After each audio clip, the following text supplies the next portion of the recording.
Well, how is it going, YouTube? I appreciate you taking some time to watch this video. I'll try and keep it to a minimum. This is the second video in a series that I'm making about movies that take on a different meaning for us as ex-Jehovah's Witnesses.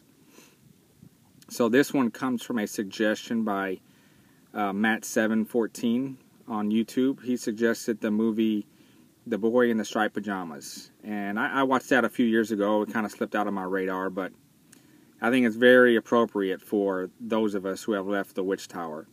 So let me show you this trailer. It's a 2-minute trailer, so let's just take a look at it real quick.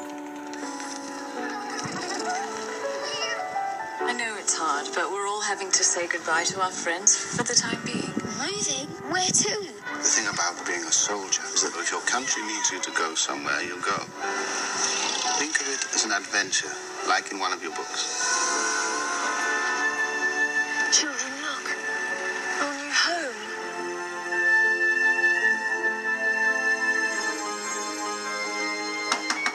What are you doing? Exploring! No, not at the back.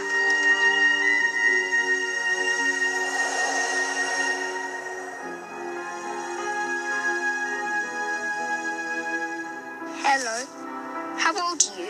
8. Me too. Why do you wear pajamas all day? The soldiers. They took all our clothes away. My dad's a soldier, but not the sort that takes people's clothes away. That one there, 2 there. This one. No, that one. Here. No. It's a work camp. They're in there because they're the enemy. The enemy? All you need to know about my work here, Bruno, is that it's very important to our country. The work your father is doing here is history in the making. Is everything all right? We can't find Papa. I'm a soldier. Soldiers fight wars. That isn't war! It's a vital part of it. We're not supposed to be friends, you and me. We're meant to be enemies. Dad's a good man. Of course he is.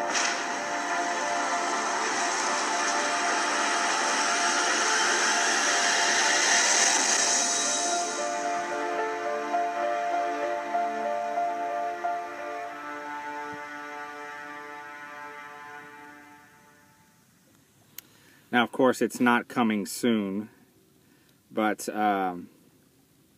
I thought we'd talk about this movie real quick. It starts off with this quote from this man by the name of John Betterman. He says, "Childhood is measured out by the sounds and smells and sights before the dark hour of reason grows."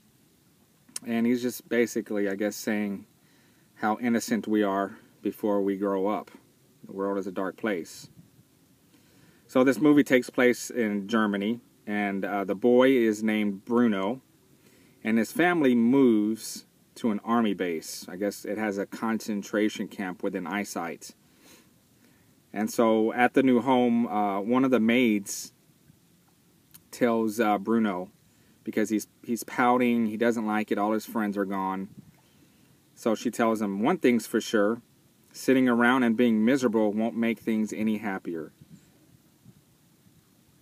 So that just kind of reminded me how we need to kind of like move on and get our lives going, and not sulk and pout about being shunned or losing our friends and our family. It's time to make new relationships. You know, sitting down and just being bitter is not going to help anything at all. And so one day the boy's playing outside in the front of the house, and he sees that the gate to the backyard is open, and so he goes in the back, and his mom catches him.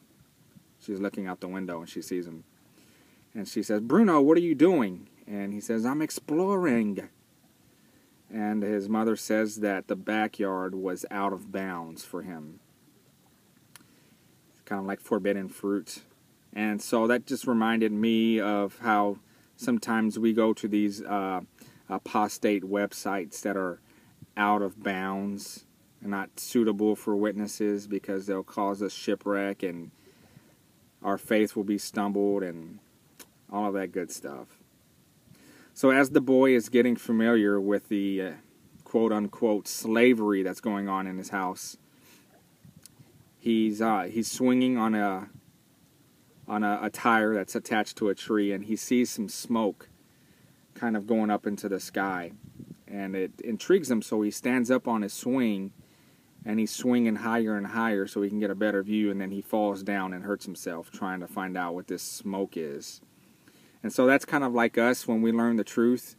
You know, we see this smoke in the sky, and we're like, what in the world is this? You know, is this really true? And then we may fall down and hurt ourselves. But we got to get back up. We got to put a bandage around it, and we'll be okay.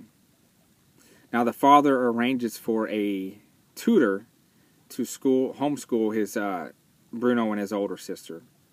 And so the tutor is asking the kids if they read the newspapers and history books. And of course the older daughter, I'm guessing, is around 12 or 13 or so. And she's enthusiastic about all that stuff. And Bruno is just an 8-year-old kid. He doesn't want to read those things. He wants to read Huckleberry Finn and adventure books. And so the tutor tells him that it's time for him to grow up and to start reading newspapers and history books. And so it's kind of like the Witch Tower, how they tell us we can only read certain things. We shouldn't be reading other things and doing things for our own. That indoctrination, it's constant in that religion. So one day Bruno finally escapes the premises of this army base, and he goes out to the woods and he's exploring. And finally he's himself. He's able to play and to be free. And that's how it is when we escape the Witch Tower. We can be ourselves now. We don't have to worry about people judging us, whether we like to drink beer or smoke a cigar or whatever we like to do, whatever type of music we like to listen to. We don't have to worry about that. We can just be ourselves, what makes us happy. And so he meets this other boy at the concentration camp on the other side of the electrified barbed wire. This Jewish boy's name is Shmo, and he's also 8 years old, just as Bruno. And when the bell sounds, he has to get his wheelbarrow and hurry off really quickly. And that kind of made me sad, because they're 8-year-old boys. They want to play. And it just reminded me of me and my kids, how I did the same thing to them. We would go out in field service at 6 or 7 in the morning and drag our kids, take them out in their pajamas. And then when it was time for us to meet at 9 a.m., we would change them in the bathroom. And I feel bad. I'm glad my kids are still young enough to enjoy their childhood now. But, you know, they need to be watching cartoons on Saturday and Sunday mornings, eating cereal, going outside and playing and stuff, not peddling God's Word for this book publishing company. So,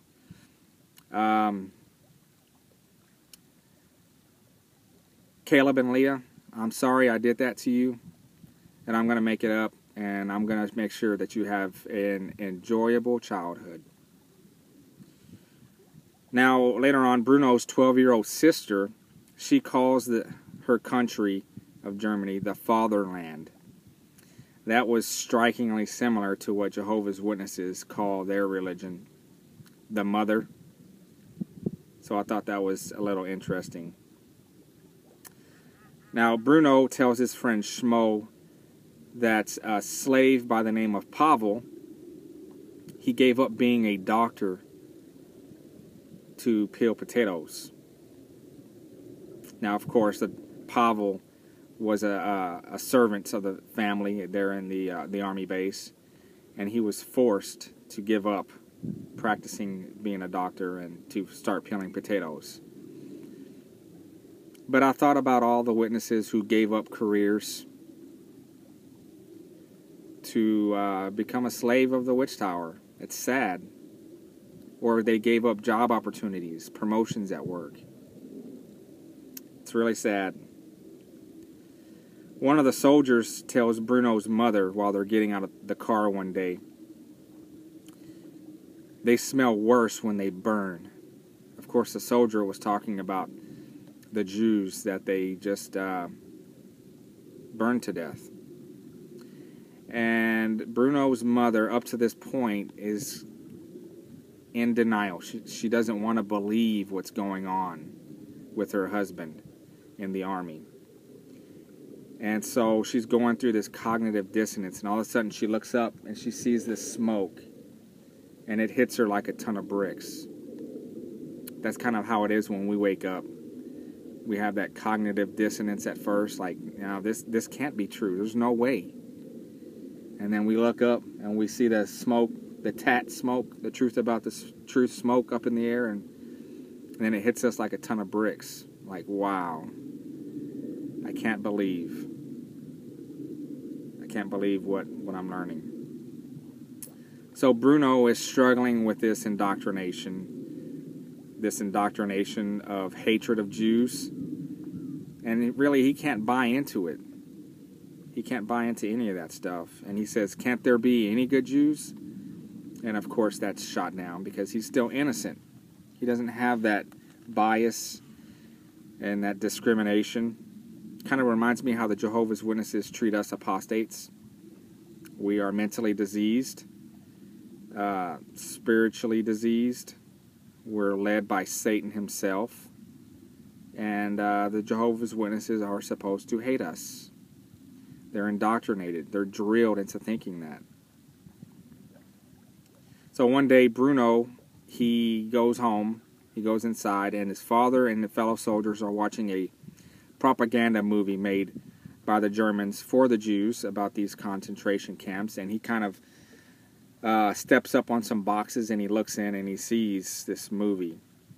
And of course, the Germans portray it as a paradise on earth, you could say. But Bruno knows it's a lie. He can see right through that. And he's torn, like, what should he believe? The truth, what he saw with his own eyes? Or what this movie's talking about that his dad is watching? So after the movie's over, the soldiers kind of disperse, and Bruno sees his father, and he runs up to him, and he gives him a big hug. And I think that's kind of like getting reinstated.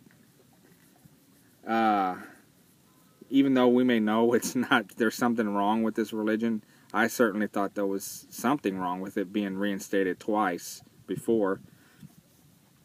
But it's like going back and giving that organization a big hug and asking for their approval, just like Bruno was hugging his father for approval. And then just the last part I want to talk about this movie. So one day, Bruno sees Schmo in the house. He's cleaning glasses because they needed someone with small fingers to kind of clean inside these glasses.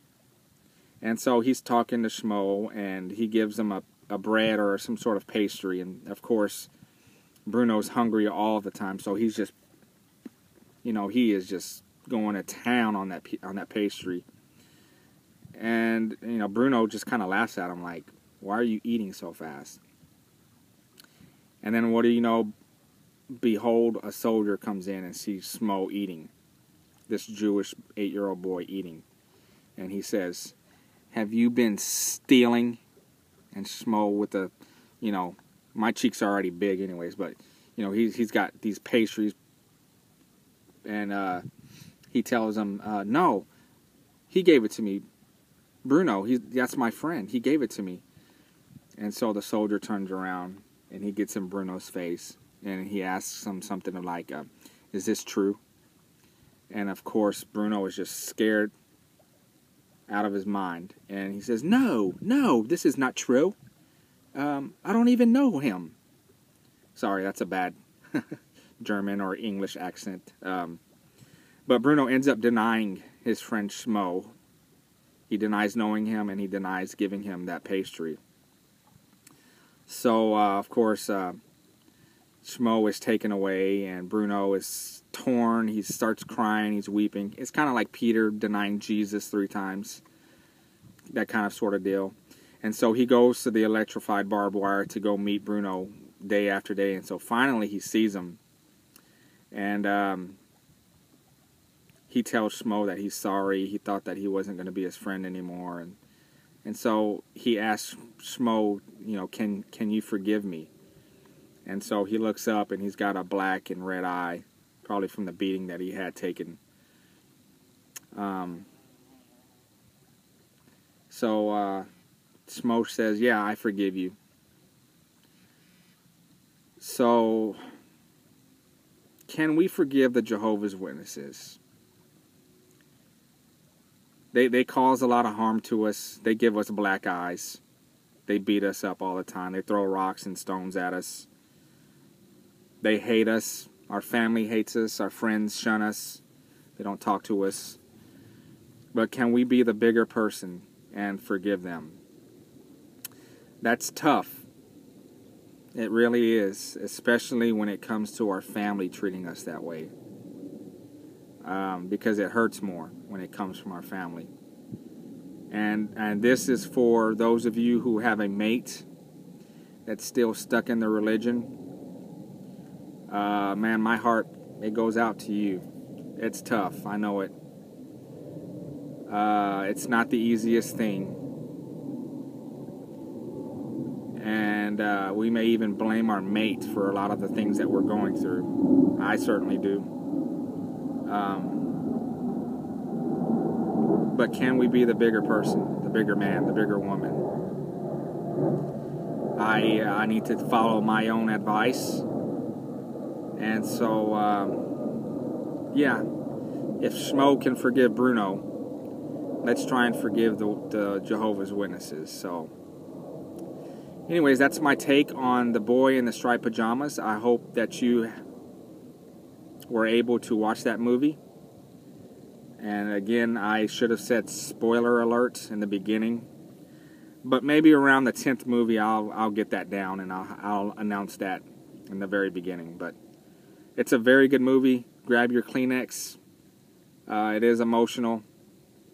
And so go out and watch it for yourself. I didn't give the ending out, or I just gave certain parts. But anyways, I'll catch you for the next video. The next movie that I'll watch. And keep your suggestions coming. I'm going to try and look at all the suggestions one way or another. Some of them aren't available on Netflix, so I'm going to invest in Amazon.com and rent the videos there. But keep your suggestions coming. If there's a movie or a TV show, sorry, there's bugs around here. A movie, a TV show, or anything like that that you think that might be good for us XJWs to kind of look at in a different light, then leave a suggestion. I appreciate all your comments. And so I'll catch you for the next movie. Ciao.